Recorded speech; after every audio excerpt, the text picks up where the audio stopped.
Welcome to another video in which we will be speaking about swing trading strategies.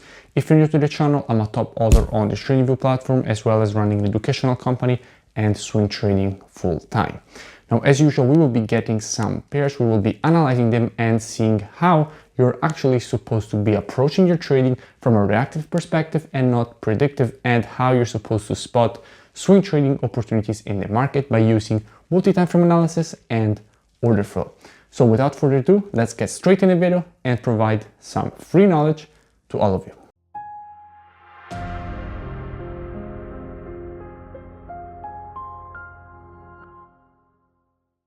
Okay, so there are a couple of instruments that I want to speak about in this video. The first one is gold. Now, why do I want to speak about gold? Now, I got a lot of requests for an update on it. So what we were expecting on gold is to see banks start and take their profits. Now, why do we want to see banks take profits in the first place? Now, I can confirm to you that they have started taking their profits. We can see that clearly reported in the COT data. We will now go and see it. But already from a weekly perspective, why did I want to see banks take profit? Because after all of this push to the upside, and we knew from the data that they had added a massive amount of longs, we wanted to see some taking profit in the market. So some longs closing and some shorts adding, which we have exactly got with the last report that came out. We will now see it. And here from a weekly perspective, the market printed this nice candle. And when you see a candle like this, most of the times the next candle will actually go down and fill in the wick of that candle. Now overall, where is our overall downside target? Is here. Why? Because we have a clear structure level. We have our previous resistance, now turn support at this level. We want to see gold go down and hit this target. Now if we go and see what we have from a COT data, as we said, we will see that banks actually did start to take their profits, exactly as we expected with the last analysis we made on gold. And in fact, with the last report that we have, that I'm getting here for you guys, what we can see is that they closed 20K long positions. Okay, they closed 20K longs, and they actually added 9K shorts, almost 10K shorts added. So longs closed, massive amount of longs closed, shorts added, and the net positions obviously dropped from 330K all the way down to 299K. Now, why do we want to see this profit taking? Because all the push to the upside on gold was fueled by this strong long adding and short closing, because we were at 63K, we were at 46K. So a lot of shorts closed and a lot of longs opened. And overall, if you looked at basically what was going on with the net positions, we went from 259K all the way up to 330K. Now we are starting to drop again because banks are starting to take their profits, and we definitely want to see a deeper pullback on gold. So going back to the chart, what is the situation at the moment from a daily perspective? We've already seen what we have on the weekly. Let's see what we have on the daily. So from the weekly, we had identified basically this downside target, which we can basically easily mark here. And from a daily perspective, what we have our clear impulse. Now this impulsive phase here was given by the shorts adding and longs closing, obviously, which is what we wanted to see in the market. And we have also the first break of structure.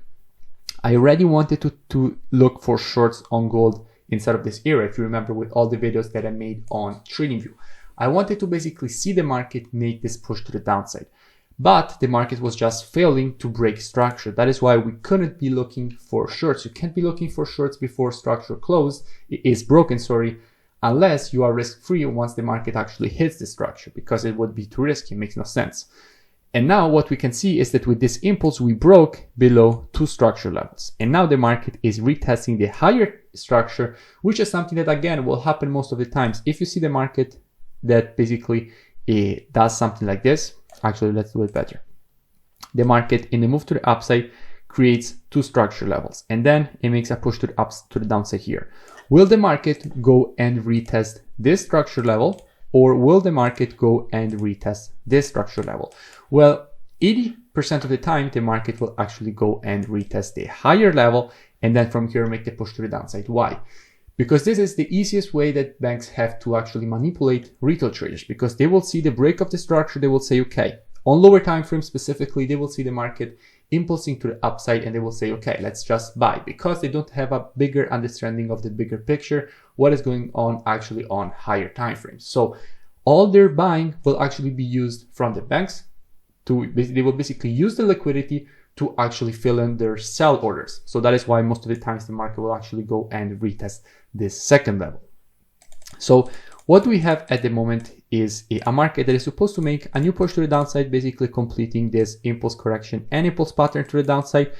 Definitely this is the long-term target, but let's take a first target to the downside, which would be at this low. Why? Because this is the first low, that basically major low that we see in this push to the downside. Definitely we will see some support around this level, so it makes sense to be looking at this as a first target to the downside. And now that we have our target to the downside, I want to show you something. If we take our Fibonacci from the high to the low of this impulse, there is one thing that you can immediately see. The -27 is lining up perfectly with this zone. You can see they're in perfect confluence. This is not something that surprises me, because most of the times in the market you will see confluence zones. Everything will combine in the market. It's simply how it works. Basically, the market will create confluence areas. So at the moment, what we are doing with students, we are just waiting, because on the 4-hour time frame, the market is not ready for the short yet. You still don't know if the market will make the short. I mean, overall, everything's looking perfect for the push to the downside. Okay, you have your clear structure. The market is now retesting the structure. From here, you definitely want to see the push to the downside, but you can't just short blindly, right?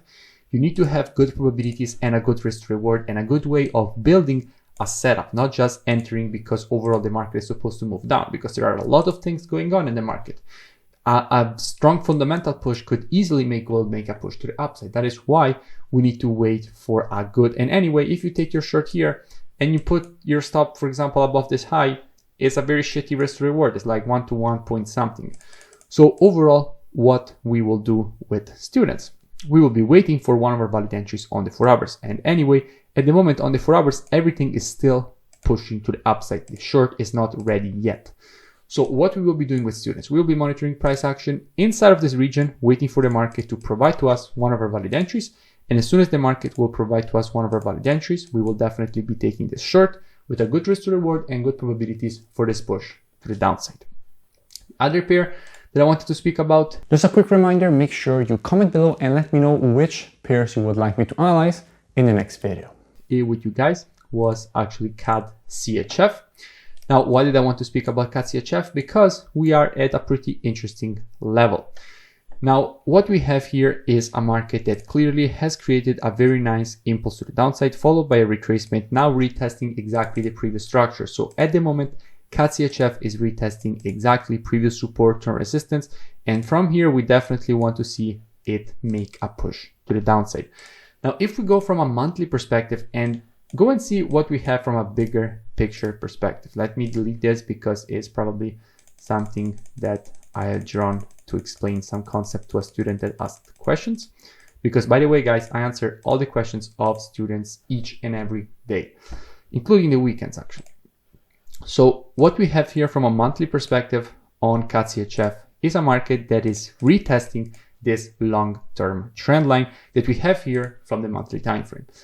And this was actually a triangle formation that we have here on the monthly time frame, and last month the market actually broke it to the downside with this monthly close here, and now we are retesting this area, so we could easily get a push to the downside from here. So this is definitely a pair that I want you guys to follow. Now on the weekly you will have basically the same scenario. Okay, the market is retesting the area, you have the same idea in mind also from a weekly perspective. And if we go down on the daily, we already spoke about it. The market is retesting previous support and resistance. So what do we have? A structure area, and what you're supposed to do in this case, check for confluence. So what we will do, we will take our Fibonacci from the high to the low, and what you will realize is that the 61.8, where is the 61.8? This is not something that is surprising me. The 61.8 is exactly where the previous support and return resistance is, because in the market, there will be confluence zones that are created. And if we go and see what is going on from a COT perspective, so let's see basically what is going on from a COT perspective on the CAD and what is going on CHF. So I got my orders here, the new reports. And what we can see from a CAD perspective is that overall CAD has decreased in let's say, positioning of hedge funds with the last report. What we can see is that they added 6K shorts and closed 9K longs. So they closed 10K longs and added 10K shorts, similar to what has happened basically with gold. And again, it's not something that really surprises me because obviously there is correlation.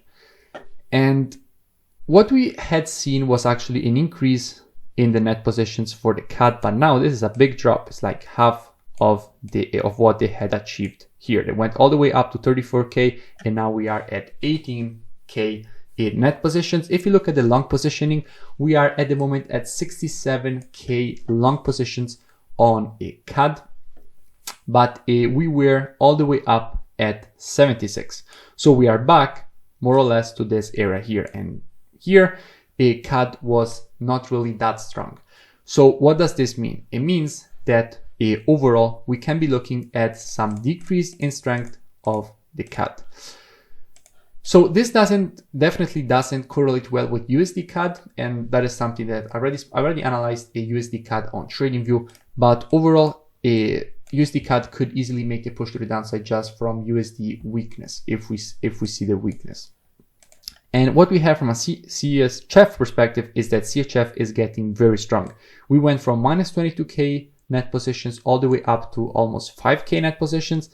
And with the last report added 1K longs and closed some shorts. So what will be the game plan on CADCHF? We definitely want to see the push to the downside on CADCHF, but at the moment we can't ignore that CAD is not that weak as we would like it to see. Now, as an overall downside target, what we can take? First of all, the previous low, but if we want to see the impulse correction and impulse complete, we actually want to see the market create a lower low. So how we will take our target for the lower low? We will take our Fibonacci from the high to the low of the retracement, because if you want information on the retracement, you have to take your Fibonacci on the impulse. If you want information on the next impulse, you have to take your Fibonacci on the retracement. Now, this is a good rule of thumb to have, but often there are always exceptions to this. Depends from the pullback, how strong the pullback actually is. So in this case, we will be looking at this as an overall downside target, but keep in mind that given the negative confluence that we have from a COT perspective on the CAD, because overall, yes, they have decreased their positioning, so in the short term, we can see some weakness. This doesn't correlate very well with USD CAD. On USD CAD, we want to see a push to the downside, meaning that CAD is supposed to get strong, or USD gets very weak. So this is not correlating very well with USD CAD, so we need to have extra cautious. We need to be extra cautious on this setup, specifically for the creation of the lower low. What do I mean for this? We will definitely be monitoring price action on the 4-hour time frame inside of this region, basically waiting for the market to provide to us one of our valid entries. And as soon as the market will provide it to us, we will be taking this short with students. But as soon as the market will give us the opportunity, we will be risk-free on the trade, because the market could easily make a first push to the downside and then make a push to the upside. So once the market makes the push to the downside, we will to be involved inside of this area if the market provides to us one of our valid entries, and be risk-free around this area, in order that if the market even makes the push to the upside, we don't care, because it will simply be a break-even trade. So overall, yes, that is how we will approach also CADCHF, looking for one of our valid entries on the 4-hour inside of this region for this push to the downside. I hope you enjoyed the video. If you did, make sure you smash the like button and comment below. It really does support the creation of more free analysis and education for all of you, as well as going and checking out the mentorship program. It's a very complete program. You first get all the rules of my strategies, and then you trade them live with me. Each and every day I give you a new daily market breakdown showing you how you're supposed to apply the strategies, and as well answering all your questions each and every day in video format, so that you understand exactly what you haven't understood, the reason for which you're asking the question. So you get your answer each and every day, including the weekends, and every day a new daily market breakdown showing you how you're supposed to apply the strategies that you have already learned in the training, and is definitely the best program that you have out there. If not, make sure you go and check out the next video.